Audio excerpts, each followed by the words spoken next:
Salam alaikum. Vous venez donc de remettre un courrier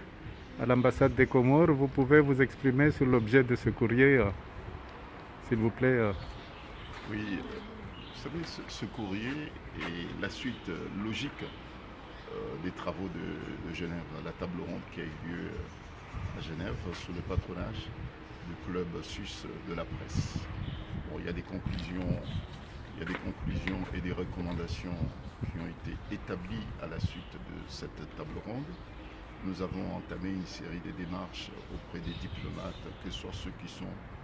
à Genève, donc aux Nations Unies, et puis les diplomates qui sont en poste ici en Europe et ici en France particulièrement, et bientôt ça sera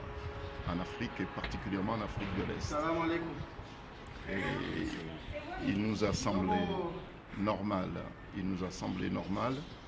d'écrire à celui qui a pris l'État comorien en otage pour lui faire part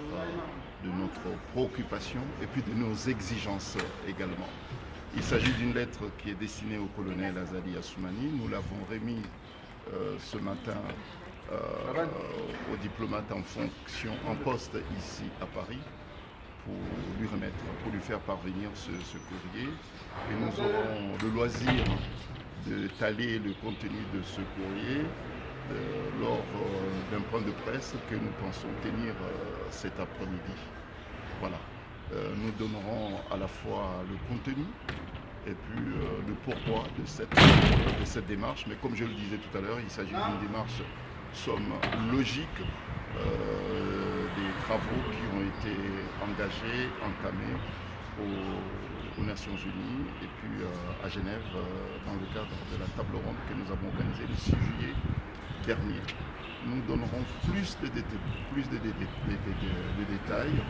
de cette lettre et de cette démarche lors de notre prochain point de presse qui aura lieu, si je ne me trompe pas, cet après-midi. Kwezi na vice-president Esente kujua wambeze zambeha ni hunu ambasadi leo iko yika msu Esente kaja paro kubadi kolonela zaluka raisi zabarindi moja mwa mikabarua la veshe wa kolonela zali. Oui, effectivement, si kaja kubalika kufanyishira voti kufanyishira voti le 24 mars ya Roma Wabira Esente kaja pa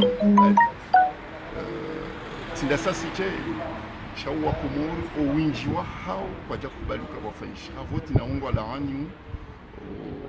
owiti wa voti wafanyishira le 24 mars rakanyo siri hantukaya ekangaranzao salama wonsi juhatu izo ndizo ritahao izo ndizo wakomori watahao o salama kona uparihaniha ekakabati voti za uhalali ekakabati mabamana wa halali wa hansi wa halali hanzia ya sharia izo ngariziona kabati nti hun duniani yashinda ya paroti ya mpango nziani hata wawasulisha ikakwaja kubalika ya sharia ndeendesa wanadamu ndeendesa uzenti donc yone manasisira haraya ye kudeta ya raru haukabala afanya mwandu afanya ya bili afikiruke ya raru ngejo wira shazuka zimkinishi wakati usobadili dunia basa ngiyo kinyume na taratibu na maendeleo yo hamanda yao table ronde ya raifanya na sinuananya siwa diaspora les éjanibu pia razifanya aux Nations Unies notamment à Genève tarehe 6 ya mois de juillet izalisa marunda menji marunda yao zenatija randisozinika zejanibu madiplomati wa dunia kamili la vimanganyi hashiringa mmona awezi virao mabuhu yarema zenderema zirema wonusu ya wangu yalanga ilangi ichunga zijao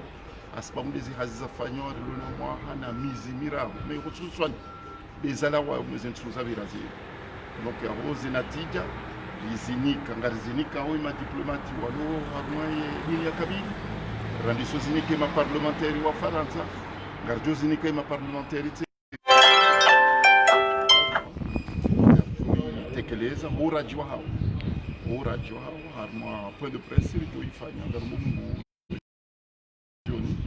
rielezo wa Komori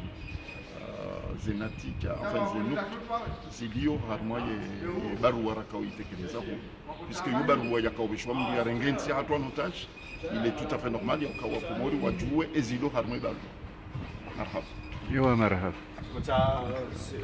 Certificat